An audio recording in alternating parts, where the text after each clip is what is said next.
Ngayong adlaw gid sinyo tanan ko mga followers. Gabay pangayara kamo sa mayad nga kahimtangan. Subong adlaw upod ko nga akon mga pamilya pakadto kami sa Carles, Iloilo. Kung diin makadto kami sa Isla Gigantes nga ginatawag nila. Pagkatapos sang 40 minutos nga dalagan sang salakyan, ag malapit na lang kami dire sa Carles, Iloilo. Gilayon anay kami nga nagpundo kag ginhulat pa ang iba namon nga mga kaupdanan kay sila naulihi pa.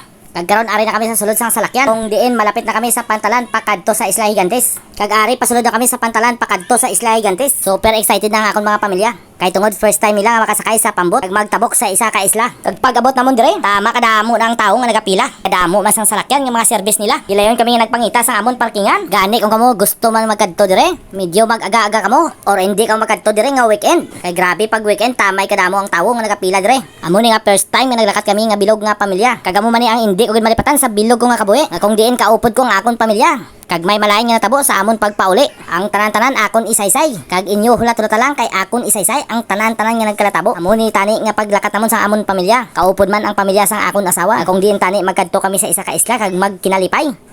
Pero sa malain nga panahon, naguba gid ang amon pangalipay. Kagkaron ari na kami. Kag antes ka magsakay sa pambot, nanglan nanay maglista diri sang inyo mga pangalan. Kag ilista man ang inyo edad. Kag ilista man kung ikaw bata pa or senior citizen. Ang mga senior citizen kag mga bata, may ara nga diskwento para sa inyo tanan. Kag medyo nagtener pa kami diri sang dugay. Kay gahulat pa kami sang pambot nga mga balik nga halin sa isla. Itungod sobra kadamo gid sang tawo nga nagkadto dire. Halos naubusan sang pambot nga masakyan. Kag kung imo tanawon ang dagat, tama gi katawhay. Pero wala namon gina-expect nga kami maabutan sa tunga sang lawod. Sang ginatawag nila nga pugada.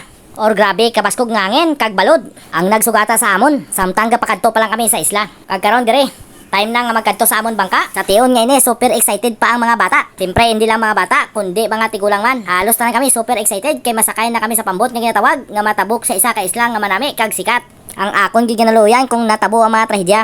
Tungod dala ko ang akon mga pamilya, ay dala ko ang akon tatlo ka bata. Isa ka 15 anyos, kag isa ka 14 anyos. Kag akon gid nga naluyan ang akon nga gamay nga bata. Gaedad lang siya sang 2 ka tuig. Siyempre upod ko man ang akon asawa. Intis ko anay pagpadayon kag mag-istorya sang akon mga naagyan. Hindi tanay pagkalimtan kag i-shoutout ang aton mga followers kag aton mga viewers. Akon gina-shoutout si Jima Diolazo, namit nga daha, nanda dyan sa Mabix. Shoutout man naton si Raymond Castor Lozada, Ariel Condis. Pa-shoutout nga dyan mga pamilya niya sa Kalinog kay Bunbun. Bulay Bukayo, shoutout idol. Alia Iyas. Classmate ko na si Ili Foros sa high school pa kami sa Malitbog. Ko man si Elmo Buna. Kaya akon gyud ginabidyohan ang ila tracking. Gina-shoutout ko man si Ray Giraw. Gina-shoutout si John Lawrence kag si Renel Giraw. Sang Nyolo Sina. O nakita sa mga Nyolo Sina mga idol naton si Paspi Sangat, Kylie Castor. Shoutout idol kag nami kadtuan. Sinto Jess naman idol. Next time idol makadtuan gina ko na.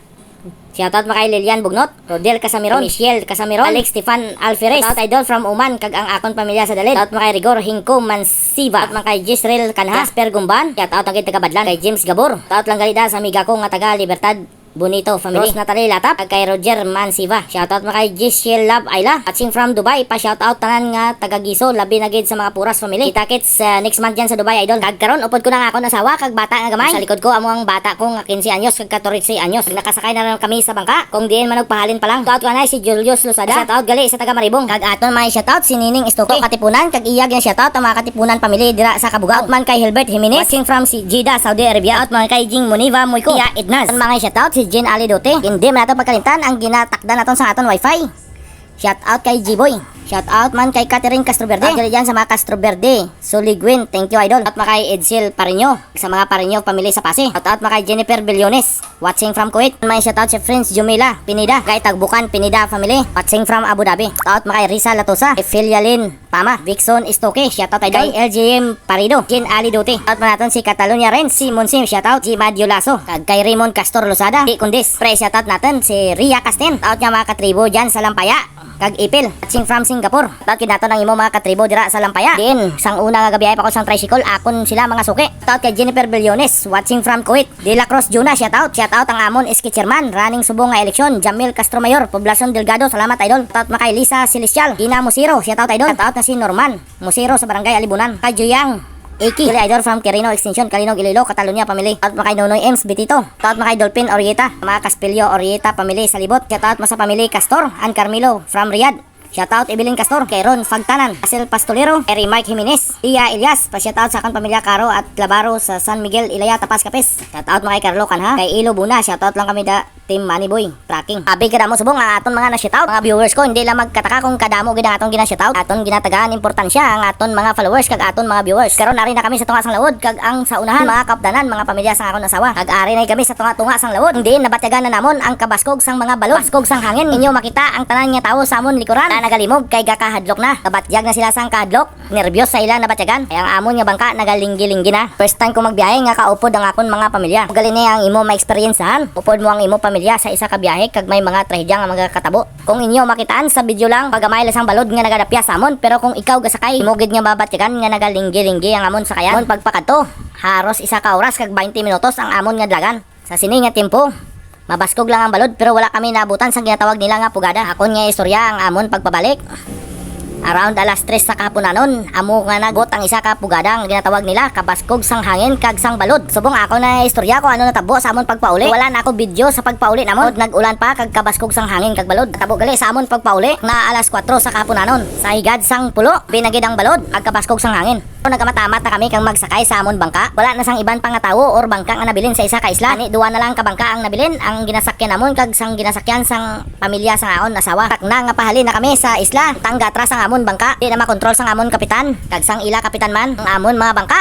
Kag nagsantikanay ang ila mga katig. Kung diin nagsulod ang amon katig sa ila katig. Kag wala na ako nag-expect nga kami mabuhi pa. Kay kung nahitabo nga wala na kuha ang katig sa ila katig. Kurado nga magbaliskad ang amon bangka o ila nga bangka. Kung inyo makita sa bidyong ini, kung ang balod nga nagahampas sa amon samtang kapakadto pa lang kami. Pag amuto nga tay mga akon nga gamay nga bata, wala pa sang life jacket. Kung inyo diri makita, binang nervyos ang akon bata nga laki. Ang akon gamay nga bata gakatulog pa. Kag sang pagraginit sang katig, da nagi ko naga-expectar nga matanggal ang katig sa ila katig. Kay nagraginit na gapaabot-abot na lang ako nga magbungguanay na ang duha ka bangka. Magamat-amat lunod ang amon mga bangka. Sa pagtuon naton sa aton nga Ginoo, ay kita ginpabayaan, iya kita nga ginaprotektahan. Sa mga viewers ko kag sa mga followers, ang langgid ang paghugot nga pagtuo sa aton Ginoo. Kasalig ka lang nga permi ara ang Ginoo sa aton tupad, aton mga problema. Gagid kita nga ginabuligan, hindi kita pagpabayaan sa adlaw-adlaw nga tanan. Kagulpi na lang ako nagpasalamat sang natanggal na ang katig sa ila bangka. Ilayon kami nga naghalin. Pamalikawan na, trahedya nga magakatabo. Hindi kami magalin, hindi na makontrol sang amon kapitan ang amon bangka. Kug sang balod nga ginalinggi-linggi kami kag ginapakadto sa isa ka bangka. Nari na kami sa isla ngayon. Inyo makita mo na nga kakadlaw-kadlaw ng amon mga kaupdanan. Ila na nga nakitan ang pangpang sang isla. Diin ginaisip nila, aluwas na sila sa katalagman. Akon kag ginangagin istorya amo ang pagpabalik namon. Pero karon amo pa lang ang pag-abot namon dire sa Isla Higantes. Makitaan bisan sa amon pagpaabot, mabaskog na ang mga balod. Nakakadto na dire sa Isla Higantes. Wala naka-experience ang amon na experience yan. Ado kamo gid nag-enjoy kay kanami gid sang isla nga tawag nga Isla Higantes. Ako na namian man sang Isla Higantes. Di ko lang nga namian ang akon nga na-experience ay mingagid sang amon paglakat. Amo ang mabaskog nga balod kag mabaskog nga hangin ang amon nagyan. Karon padungka na kami dire sa Isla Higantes. Tama kasinaw sang tubig dire. Kag imo makitaan ang puti nga baras. Ilang amo ni ang imo makadtuan kung ikaw magkadto sa isa ka isla dire. Di lang malain ang tempo. Tatlo pa ka isla tani ang amon magtunan kay dalay na sa inyo package sa inyo pagbayad sang inyo bangka. Mon galing agin baydan sa isa ka bangka 7,000. Ubali nagbayad kami 14,000 sa duwa namong ka bangka agin ako par. Di ako magabalik pa dire. Hindi nakaupod ang akon pamilya. Sa amon pagabot dire kami gilayon nagkaon anay. Kay tanan kami wala pa ka pamahaw. Ara amon ginsakyan nga bangka. Akon gali shoutout ang amon kapitan. Iya kami gindala sa isang isla sa mayad nga kahimtangan. Karon kaupod ko ng akon pamilya dire kag nagakaon. Kag sa tiyon nga ini nag-enjoy naman ang iba. Ari na kami sa isla. Nga bata gilayon nga nagkadto sa dagat kag maligo kay katinaw gid sang tubig. Kag kanami dire katugdaw kay damo mga kakahuyan kag damo nga mga niyog. Ang imo mapanilungan kung ikaw na initan. Pagtapos namon sang kaon kag paglibot-libot sa ini nga isla. Wala na kami nag-decide pa nga magkadto pa sa iban nga isla. Samtang kakapunanon gabaskog mga balod kag ang hangin. Tiyon nga ini naghambal ng amon kapitan. Yo dasig-dasigon kag magkadto sa ibabaw kag magpa-picture. Inyo man makitan nga ang hangin nagakabaskog na ang cross ang isa ka bangka nga nagasinya sa amon nga dasigon na ang amon pagpa-picture. Kay ila na nakitaan ang mga balod nga kaputi sa unahan. Tama naging kabaskog. Kag karon ari na kami sa ibabaw sang pulo. Tawag nila nga ginasakaan nga bukid. Di nimo makitaan ang sa idalom ang view sang Isla Higantes. Kag inyo na makitaan ang mga dalagko nga balod kabaskog sang hangin nga nagahuyop sa amon. Inyo makitaan halos apat na lang ka bangka ang nabilin. Kami gid ang pinakaurihi nga naghalin. Kag kung inyo makitaan, gadulom na to sa punta kag nagaulan na. Layo na kami nga nanaog. Balik sa amon bangka kag amo na ang na-experiencehan namon. Grabe ka trauma sa mga kabataan. Hindi manami nga na-experiencehan ko nga kaupod akon pamilya. Salamat sa aton Ginoo. Balik na kami sa pantalan dire sa Carles. Makita na akon bata kaluluoy. Yan nagyan. Halos na hindi na siya maghambal pa. Akon galing nga i-shoutout ang amon kapitan. Himo niyang tanan nga makabalik kami dire sa pantalan. Importante ang safety namon nga way may natabo sa amon tanan. Pag ginapasalamatan ko gid ang aton nga Ginoo. Ginhimo niyang tanan nga wala kita nabutang sa peligro.